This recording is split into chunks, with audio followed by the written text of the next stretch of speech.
এই যে এটি হচ্ছে আমাদের 8 জন শিলিগুড়ির আমাদের লিটনের আমার বন্ধুরই দোকান। আর এটি কয়েকদিন পর এখান থেকে শিফট করে যাচ্ছে ওর নিজস্ব নতুন দোকান, এটা ভাড়া অ্যাকচুয়ালি নেওয়া। তো এটা অনেক দিন ধরে ছিল, তাই জন্য এটা একটা মেমোরেবল, আমি এটা ভিডিও করে রাখছি।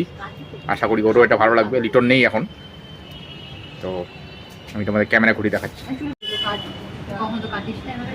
এই হচ্ছে দোকানের আউটলুক।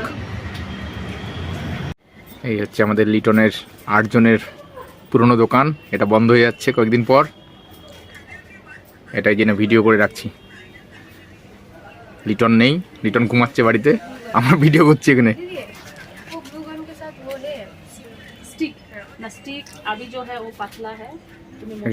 আর এই হচ্ছে ওর নতুন অ্যাড্রেস, এটা অতুল ভবনে কলেজ পাড়াতেই। এই সমস্ত রকমের বায়োডাটা ওর রয়েছে কোন অ্যাড্রেসে।